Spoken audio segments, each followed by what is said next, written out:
Baririmbyi nimushaganye. Waimbaji chunguzeni. Nimushaganye baririmbyi. Chunguzeni waimbaji. Wumve niba umwana akiri muzima. Kama mtoto bado yu hai. Kama umwana yarapfuye. Ama mtoto amefariki. Kandi uyu mwana yapfuye. Na mtoto akikufa. Udusigara kukanwa. Wewe unabaki tu ukiongea. Ugasigara kurenganya abandi. Ibi bintu wari wararetse Narudi kwa yale alikuwa ameacha ya kitambo. Mtu wafushije umwana. Huyo amepoteza mtoto. Iyo umwana yapfuye muri wewe. Na mwana akifa ndani mwako. Bizo mpamvu dusanga umugabo w'imyaka 35. Sababu unapata mzee miaka 35. Yicaranye n'umwana w'imyaka 15. Mekana mwana wa miaka 15. Ugasanga umukecuru w'imyaka 50. Na mama wa miaka 50. Ko baraganira n'umwana w'imyaka 20. Nafanya kikao na mtoto wa kijana wa miaka 20. Karamubwira iki se? Huyo anaongea nini? Mane tubabare. Bwana aturehemu. Mane tubabare. Bwana aturehemu. Mushaganye. Mushaganye mwumve ko abana bakiri bazima. Chunguzeni. Muone kama mtoto bado yu hai. Cyangwa kurikorera itumbi. Wala wewe umembeba yule ambaye amekufa. Ari kuzigufusha umwana warangiza.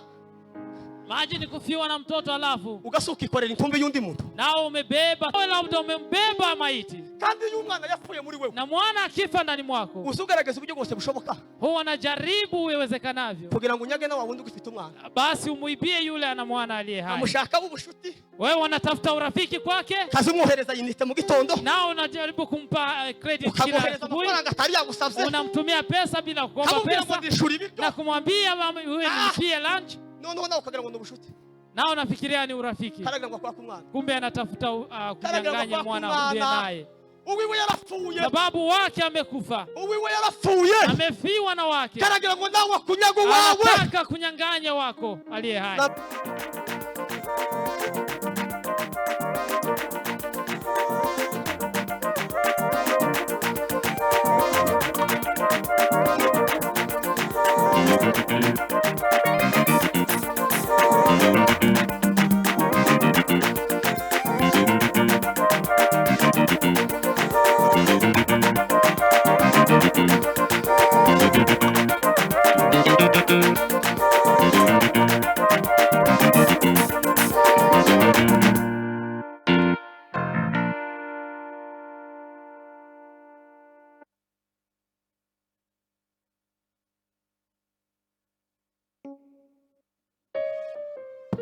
Ubwo wavuga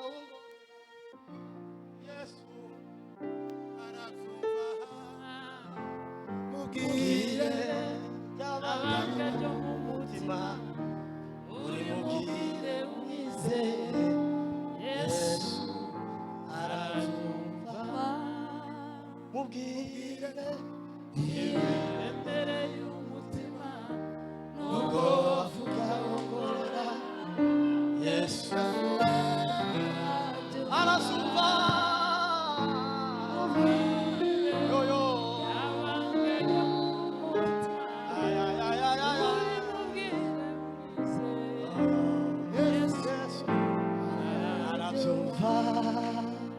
mugire imbere y'umutima ubwo wavuga ongorera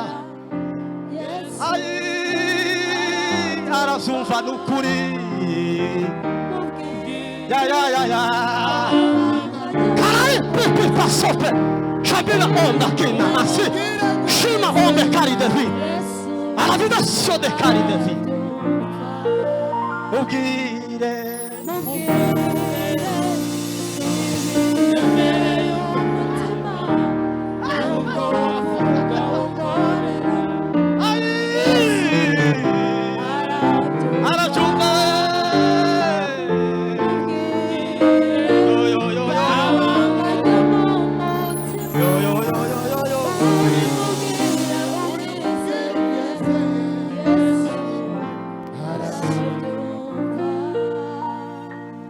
Abami ba mbere wafalme wa kwanza muntu uzi kusoma Bibiliya y'Ikinyarwanda nadusomere Abami ba mbere ibice 3 n'umurongo wa 26 arangize na 27 naho tuge kuvugana mu minota mikeya gusa.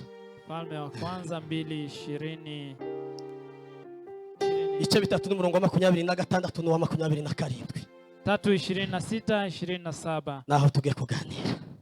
Wafalme wa kwanza tusome katika jina la Yesu. 22 26 na 27 bice bitatu. Bami ba mbere.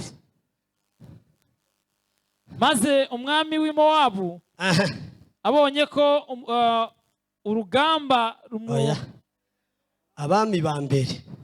Nasomye abami ba kabiri. Bami ba mbere bice bitatu murongo 26 urangize no 27. Wafalme wa kwanza 3:26 tusome katika jina la Yesu. Havuze ngo nuko umugore nyina w'umwana muzima wari umufitiye imbabazi abwira umwami ati Nyagasani umuzima mu mwihere w'imwica umwihorere w'imwica nubwo bimeze bite. Ariko undi aravuga ati ahubwo bamucemo kabiri mubure nawe amubure. Kuri 27 haravuga ngo umwami aherako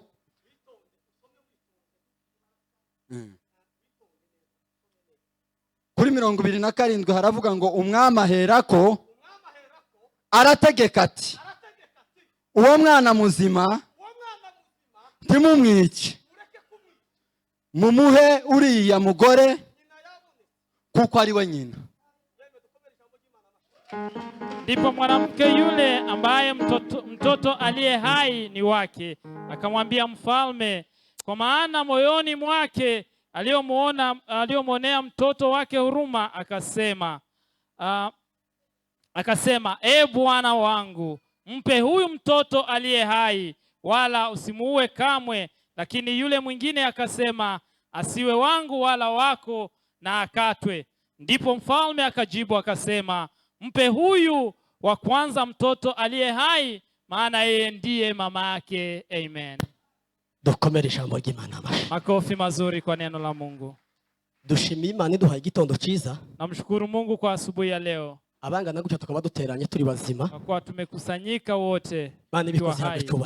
Bwana asifiwe kwa hiyo. Semeni amen. Amen. Ndabasaba kugira ngo tujanirane kunda abantu banikiriza kurusha abantu batanikiriza. Nataka watu waitikie tuwe pamoja. Kandi Imana duhaye akanwa ko kwikiriza ntitukoza dutenguha ngo wamubumba kanwa nibavuga ngo Bwana asifiwe wamuceceka kandi nta muntu ntazi utikiriza ndamuvuga mu izindi impamvu itumye atikiriza. Basi nataka tuwe pamoja na nikisikia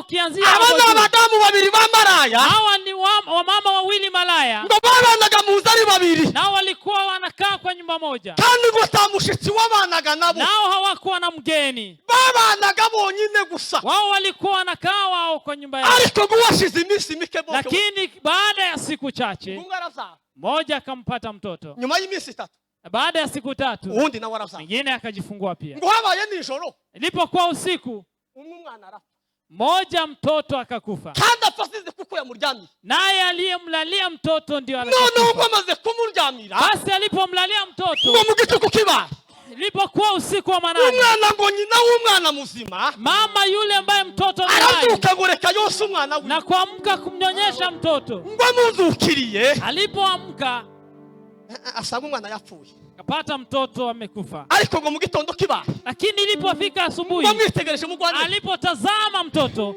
aravuga ngo uyu mwana si wangu, akasema mtoto huyu si wangu. Ngo bashimbere y'umwana, nao wakaja mbele ya mfalme, habitongana hagati ya wawundi, nao kukawa mizozano kati ya yule mtoto hai na yule ambaye amefiwa na mtoto, ukawa na shida, baraburana, nao wakazozana na umwana akavuga ngo uyu ni umwana wanje. Basi mmoja alikuwa anasema huyu ni mwanangu, uja wivuza umwana, yule ambaye amemwibia mtoto nao akavuga ngo ya, pia alikuwa anasema mtoto ni wangu, wapfuye ni wawe, yule amekufa ndio wako. Ariko muzima, lakini huyu hai no wanje. ni wangu. Haba urubanza. Basi kukawa Sema amen. amen. Ahimidiwe mfalme wetu. Asifiwe Bwana wa majeshi. Haba urubanza. Basi wakaanza kuzozana Kubera hayo. kukumwende Salomo yari yarabwiye Imana. Kwa sababu mfalme Salomo Arayibwira ngo alimwambia mwami Mungu, Yesu. kumwambia Bwana, Uzopfa ubwenge. ukinipa hekima Kandi ubwenge. na hekima Bwo kuzoza imanza zitabera. ya kukata kauri. None abonye ko abagore baburanye. Basi alipoona hao wawili hawaelewani, Aravuga ngo mwebwe ikintu mbonye kibakiza. akasema nitakachokifanya Izo bintu titubiheramo. haya hatutaendelea kuwa. Nyiri umwana akaravuga ngo nuyu. Huyu anasema mtoto hai ni Uyu nawe wangu, akavuga ngo nuyu. na huyu anasema huyu ni wangu. None jewe mbonye ico ngiye kubakorera. Mimi nimeona kile nitakachokifanya. Nimuzane imboga itanu. Leteni kisu wala uswadi.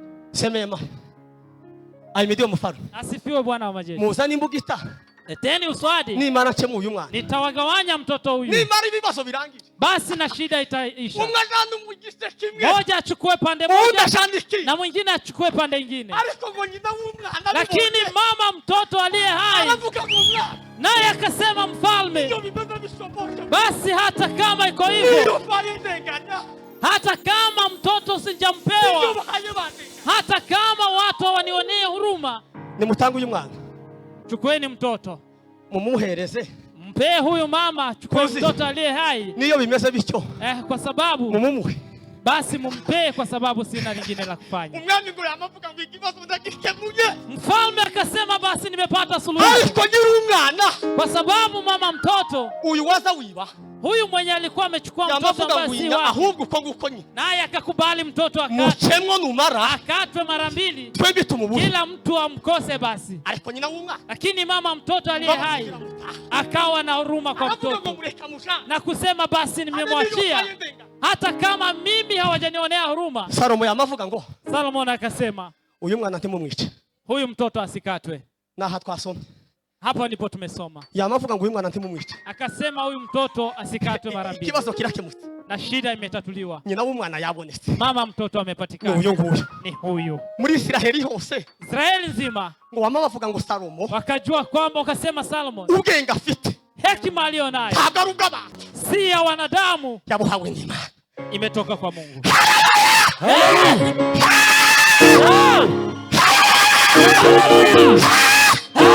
Ahimidiwe Yesu. Aravuga ngo nimumutange. Kasema peana mtoto. Umwana ameze Mtoto unaye akwaje? shaganya. Shaganya wumve niba akiri muzima. Pingiza mtoto uone kama bado ako hai. Ubundi ababyeyi bacu batwita Wamama wakiwa wajawazito, twebwe ntituzatubimenya cyane. kawaida wazee huwa hawajui Ariko hayo, uyu mwana atayasura mu lakini mtoto asipocheza tumboni mwa mama, atavuga ngo ikibazo cyabaye. huwa mama anasema kuna shida. Nimushaganye babyeyi. Basi wazazi Nimushaganye mwumve ko wa mama, pingiza huyo mtoto yu hai. abaririmbyi nimushaganye. Waimbaji tunguzeni, Nimushaganye abaririmbyi. tunguzeni waimbaji, Mwumve niba umwana akiri muzima. kama mtoto bado yu hai Kandi umwana yarapfuye. ama mtoto amefariki. Kandi uyu mwana yapfuye Na mtoto akikufa, udusigara ku kanwa. wewe unabaki tu ukiongea, Ugasigara kurenganya abandi. na wewe unaanza kuwa sumbua wengine, Ukadusigara gusuteranya abandi. nao umeanza kuwachonganisha watu wengine, Iyo umwana yapfuye muri wewe. kwa sababu mtoto amekufa ndani mwako. Iyo tamuka wimanuka kurimo ndabara. Basi kwa sababu huna mtoto hai, Udusigara ku kanwa. wewe unabaki kwa mdomo tu maneno. Mubwire ibiremereye umutima nubwo wavuga wongorera. Yesu aravyumva. Mubwire ayayayayayaya. Mubwire umwizere Yesu. Yesu we aravyumva. Mubwire ibiremereye umutima nubwo wavuga wongorera. Yesu aravyumva. Mubwire jabangajo mwami we uri mubwire umwizere. Yesu we aravyumva.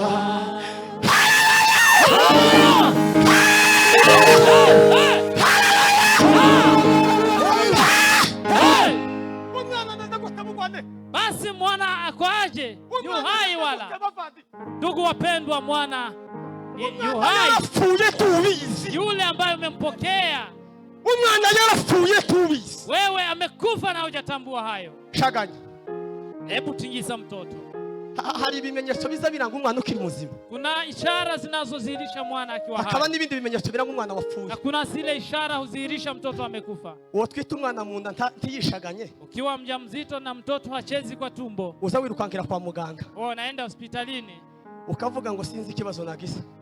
na kusema nimepatwa na shida. Maze icyumweru umwana atayashura. Eka siku ngapi mtoto hachezi kwa tumbo? None sinzi ikibazo cyabaye. Sijui ni shida gani. Abaganga bakagukurikira. Basi daktari huwa No wanafuatilia. mumuka. Hata kiroho Niko bimeze. vivyo hivyo. Niko bimeze. Vivyo hivyo. Hari abantu Kuna watu abana bakagishura. watoto hawachezi tena, Kandi bari mu kugenda mu mihanda. nao hutembea barabarani, Bakagira ngo bafite aba. nao hufikiria kwamba wamebeba Ariko watoto abana hai, barapfuye. lakini watoto wamekufa.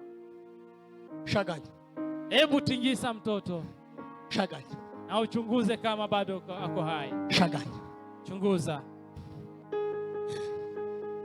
Shaganya. Shaganya. Umwizeye. Yesu we. Arabyumva. Mubwire Imbere y'umutima. Nubwo wavuga ongorera. Yesu arabyumva. Mubwire abanga y'umutima. Uri mubwire umwizeye. Yesu yarabivuze muri Yohana.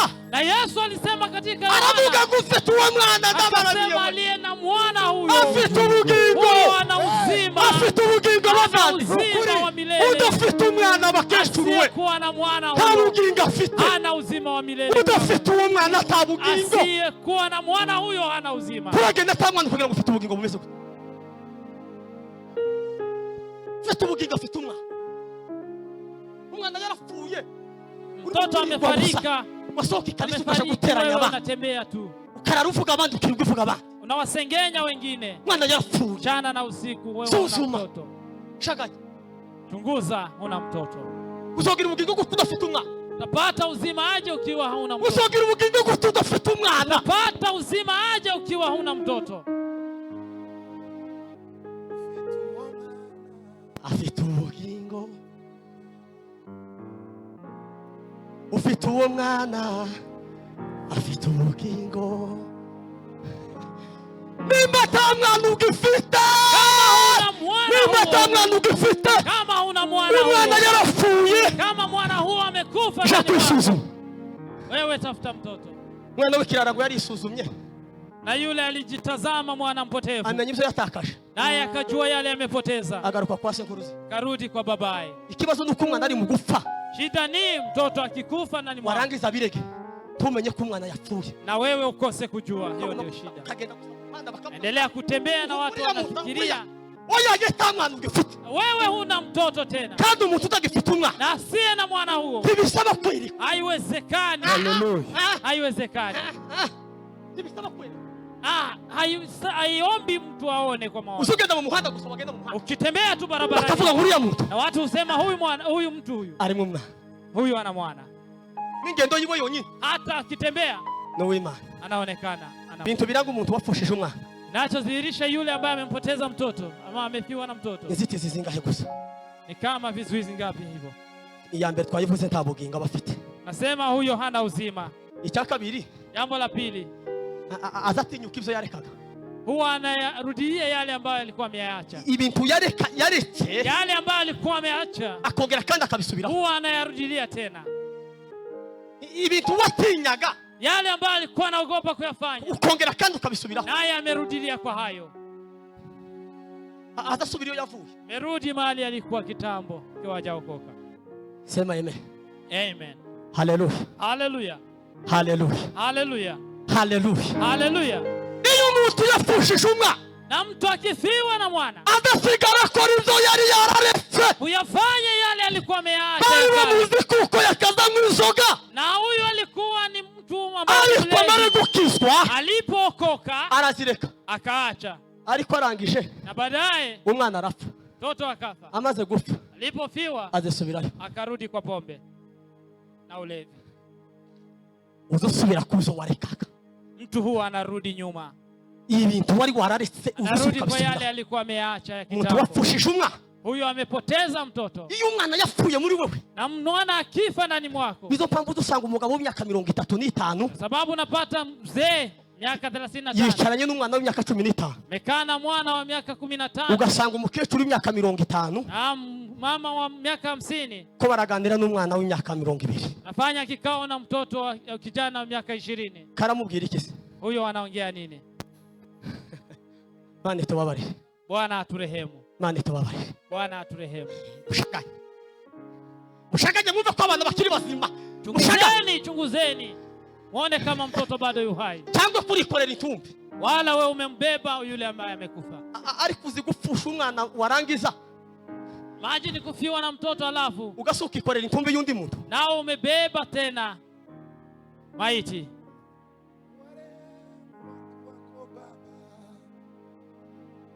Dunia inatusumbua sana. Kimbilio Leo ni wewe, Mungu wa vizazi vyote.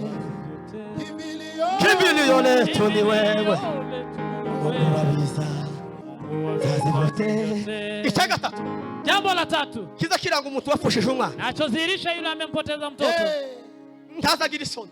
huwa haoni haya wala aibiki. Umuntu wapfushije umwana Yule ambaye amefiwa na mwana huo ntazagira isoni. huwa haoni haya, Ntazatora ibyo avuga, hajui yale atakayoyaongea, ntazatora ibyo yo na hajui ni nini atakosa kuongea kwa wakati fulani, kubera ko umwana yapfuye. sababu huyo hana mwana ndani mwake. Pepa hashime longe karite vino inatusumbua sana. Kimbilio letu ni wewe, Mungu wa vizazi vyote. Kimbilio letu ni wewe, Mungu wa vizazi vyote. Iyo mtu yapfushije umwana, iyo mtu yapfushije umwana, Na yule aliyefiwa na mwana huwa haoni haya, haoni aibu kwa kile anachokifanya, ntazagira isoni huwa n'ukuri. haoni aibu yoyote, Ntazamenya ngo ibintu bivuga, hajui yale atakayoyaongea ibintu bireka we. na yale atakosa kuyaongea. Iyo umwana yapfuye Huyo amefiwa na mwana, nta soni zugira. haoni haya tena. Jambo rya nyuma, Jambo la mwisho,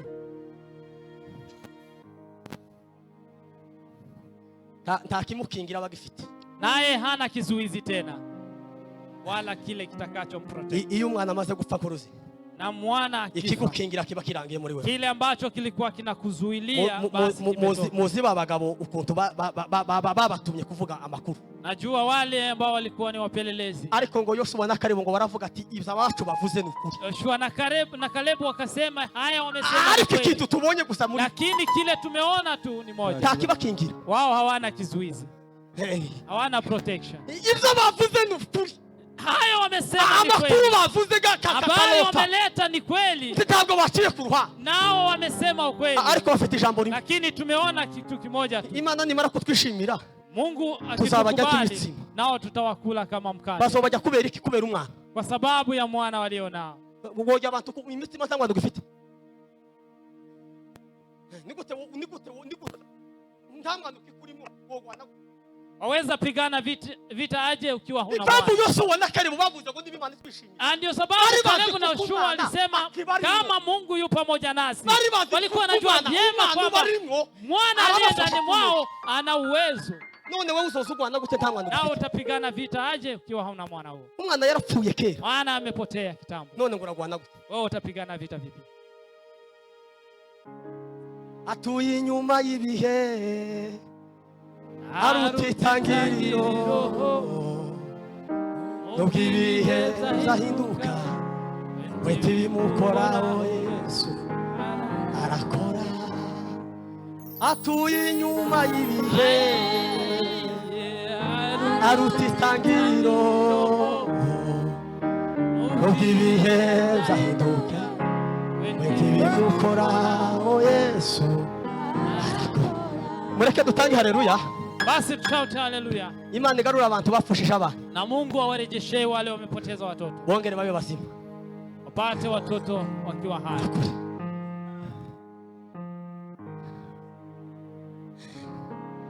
Tuzamura amaboko, tuzamura Nyoshe amaboko. Bwana mkono.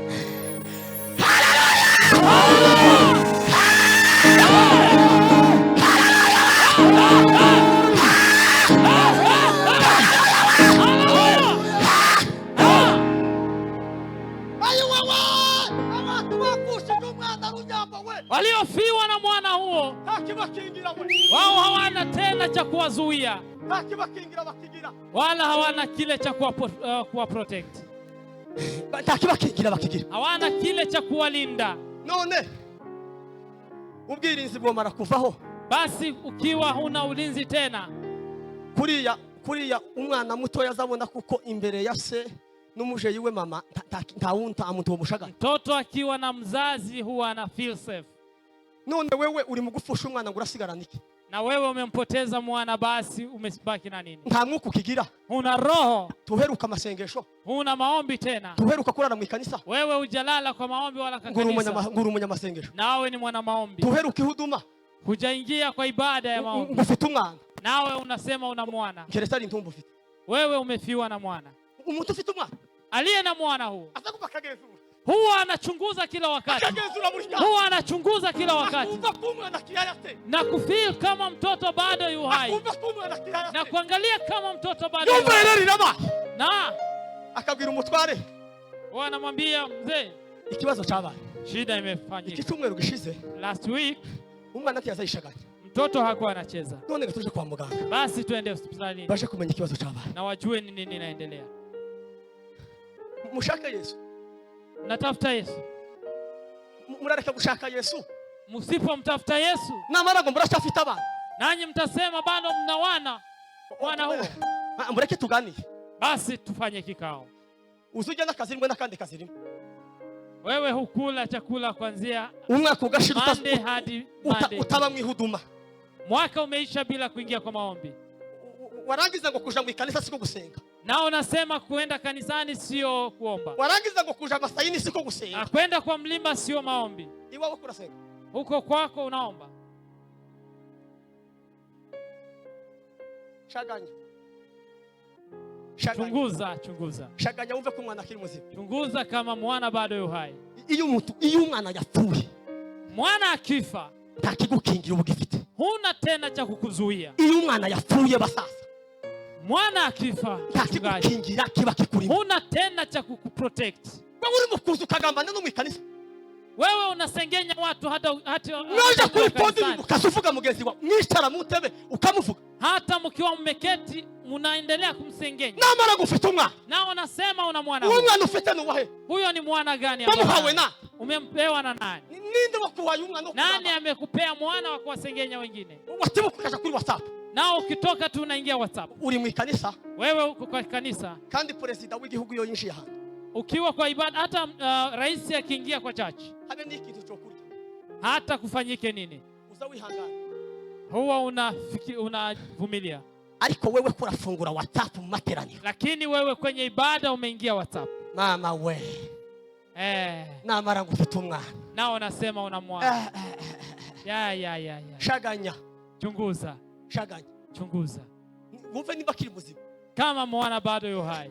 Wumve nimba kiri muzima. Kama mwana bado yu hai. Ushaganya wumve nimba kiri muzima. Chunguza uone kama bado mwana yu hai. Tangu uri mufikorera itu. Nawe labda umembeba maiti. Kandi y'umwana yapfuye muri wewe. Na mwana akifa ndani mwako. Usugaragaza uburyo bwose bushoboka. Huwa anajaribu uwezekanavyo. Kugira ngo unyage na wawundi ufite umwana. Basi umuibie yule ana mwana aliye hai. Amushaka ubushuti. Wewe unatafuta urafiki kwake. Kazi umuhereza inite mu gitondo. Nao unajaribu kumpa credit kila asubuhi.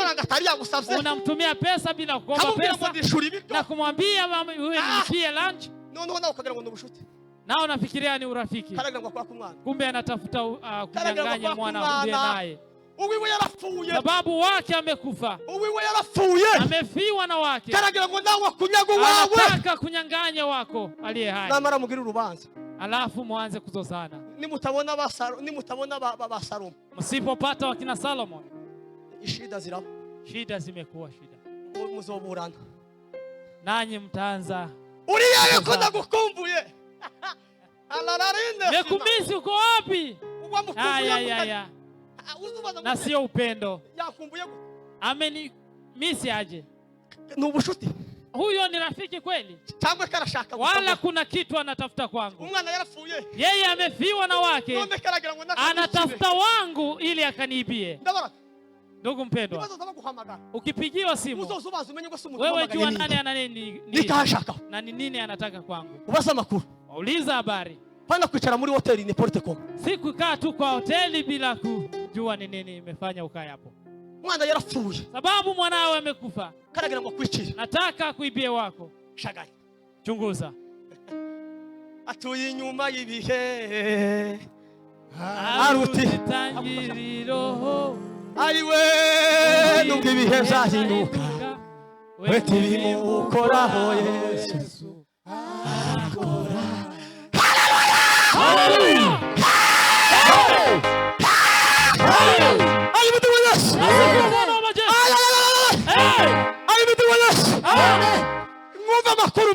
Sikiza habari, sikiliza habari. Mtu yafushije umwana bake. Naye akipoteza mtoto akifiwa na mwana. Aza gushaka ubushuti. Huwa anatafuta urafiki kwa mtu aliye na. Nimba ufite biashara.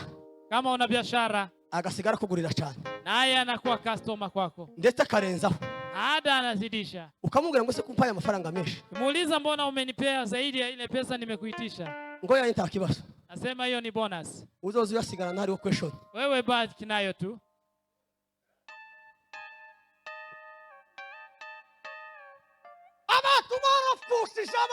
Kwa sababu watu wamepoteza wana. Kandi bamare kubafusha na waliofiwa na wana. Ko barashaka ngo bikira abandi bakibafite. Na wanataka waue wale ambao wako hai. Umwenda waje wambayeho mutoya. Nayo nguo yangu imekuwa ndogo kwangu. Watishije kaga kanzu.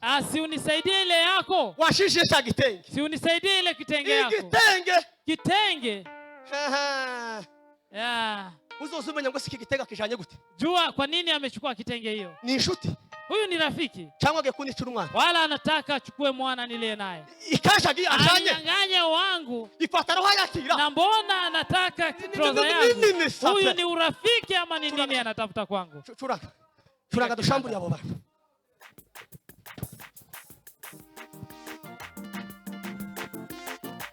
Nuko.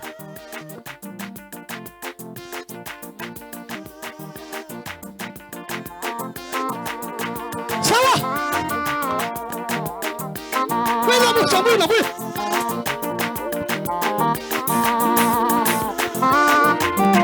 Wewe mshamburi na wewe sawa.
uje ahantu hatari urusaku ngo wumve neza.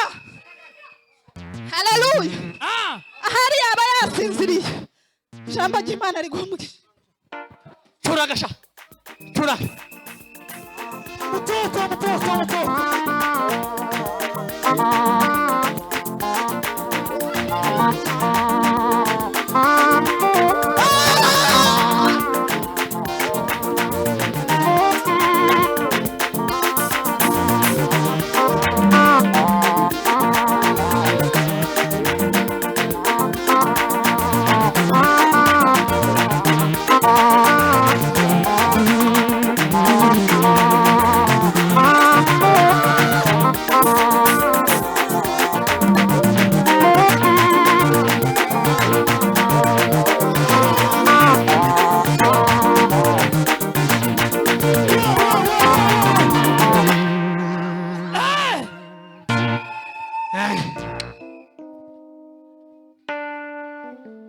shaganya Chunguza. shaganya Chunguza. shaganya ni mwana akiri muzima. Chunguza kama mwana bado yu hai. Shaganya kandi Chunguza Shaganya. mpendwa. Chunguza. mutizi kanzu mutizi zira Nisaidie. zirashe Ndugu mpendwa. Tanyanganya mtoto. agashora kawe kafashije Nayo imenisaidia. ejo narakameshe none tikumye Basi. none watijira agashora. Si unisaidie yako. Shaganya Chunguza. shaganya shaganya ni mwana akiri muzima. Chunguza kama mwana yu hai bado. Tangu mwana yarapfuye. Wala mwana umefiwa. Shaganya Chunguza. shaganya Chunguza. shaganya shaganya. Haleluya. Kubera kuko dufite ikibazo cy'abantu bafishije abana. Sababu ya watu ambao wamefiwa na wana. Ko barashaka kuntu bica n'abazima. Nao wanataka waue wale ambao wako hai. Ko muragira ngo uyu mugore wajyamiwe. Huyu mwana ambaye amelaliwa na mamaye. Bakamwiba umwana we. Naye akaibiwa mwanawe. Bakamujana. Naye kuibiwa mwanawe. Shaganya. Wewe chunguza. Ikizokwereka gusa umuntu waje wawe. Kitakachodhihirisha yule amekuja kwako. Ni isengesho. Ni ombi. Ukamenya ngo uyu muntu waje kujua huyu amekuja kwa nini. Ariko ni gute abantu bari kubishirana ni pote. Mbona mtu amenikaribia, huyu ni kwa nini amenikaribia? Bakaza gusuko bashaka. Naye amekuja hivyo kigafla. Umwana ameze gute? Huyo mwana yu hai wala amekufa? Uwo mwenda haya jana. Na nguo hiyo ambayo amechukua. Kizoba ikibazo. Inaweza kuwa ni shida. Uzodusigara uririmba byange. Takuwa kiimba na haiwezekani tena. Nutera haleluya byange. Kishauti haleluya haikubali. Bakujanya umwana. Sababu umebiwa mwana. Shaganya wumve niba kirimo. Chunguza kama mwana bado yu hai. Umva bukuru. Shaganya. Chunguza. Shaganya bukuru. Chunguza ndugu mpendwa. Shaganya wumve niba mwana kirimo. Chunguza kama mwana bado yu hai. Atuye inyuma y'ibihe. Arutitani roho.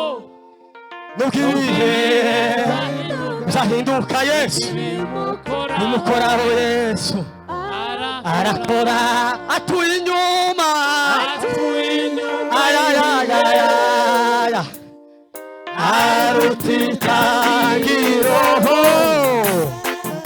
nukibihe zahinduka nimukoraho Yesu arakora.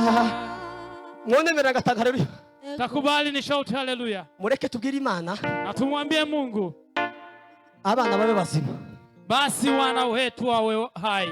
Umwana azozatera we. Na mwana acheze umsikie kwa tumbo. Kandi hari ibisabwa. Na kuna yale yanahitajika. Hari intunga mubiri. Kuna yale ambayo ni ya kiafya niseme. Kugira ngo umwana adapfa. Ili mwana asife. Hari ibisaba mu mwuka. Kuna yale yanahitajika katika. Hari ibisaba kugira ngo ugomba kugira. Kunahitajika mambo mawili matatu. Kugira ngo umwana adapfa. Hai.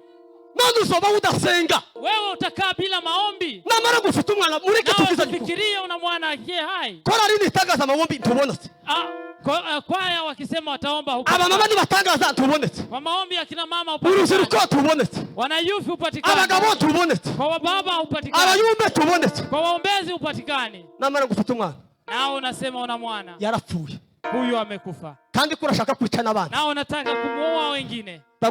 Bakuchunguze sana. Wewe chunguzeni. bakurebe neza. na watu wakuchunguze usiwaibie. Na Ijambo rya nyuma neno la mwisho ndashoshe. akamilisha. Haleluya. Haleluya. Ijambo rya nyuma tugomba kugira, umuntu agomba kugira iyo afite umwana. Kitu mtu anafaa kuwa nayo akiwa mwana huo. Nari nanditse byinshi ariko sinkibivuze. Kwa nimeandika mengi lakini sitaongelea yote. Ngiye kuvuga ijambo rimwe gusa. Tazungumza neno moja tu. Semeni amen. Haleluya. Haleluya. Haleluya. Haleluya. Amen. Ijambo tahano uyu munsi. Neno ambalo utachukua kama takeaway. Ushaganye. Chunguza. Wumve niba mwana akiri muzima. Na ujue kama mwana bado yu hai. Kandi niba yarapfuye. Naye kama amefariki. Ja ku musozi. Enda kwa mlima. Ja ku musozi. Enda kwa mlima. Ja ku musozi. Enda kwa mlima ukaombe. Harizo wifuza kugeraho ukabona ntanzira. Yesu niwe nzira y'ubugingo n'ukuri tuzayoba. Harizo wifuza kugeraho ukabona ntanzira. Yesu niwe nzira y'ubugingo n'ukuri tuzayoba. Ijambo ryanyu umuntu utazagira iyo agifite umwana, Jambo la mwisho mtu wanalo akiwa azagira amahoro. huwa na amani. Yesu arababwira ngo amahoro mbasigi.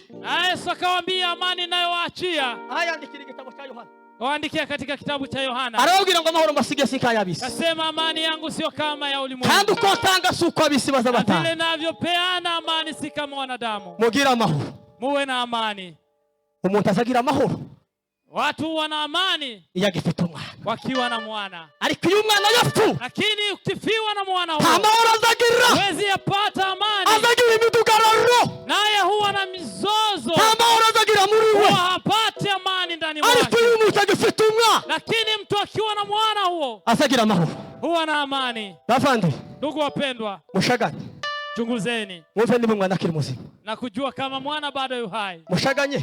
Chunguzeni, Mwumve niba umwana akiri muzima. one kama mwana bado yu hai. Nimba umwana akiri muzima, Kama mwana yu hai, ufite amahoro. una amani. Ariko nimba umwana yarapfuye, Kama umefiwa na mwana, nta mahoro ayo. huna amani. Mwakira ijambo ry'Imana. Pokeeni neno la Mungu. Amen.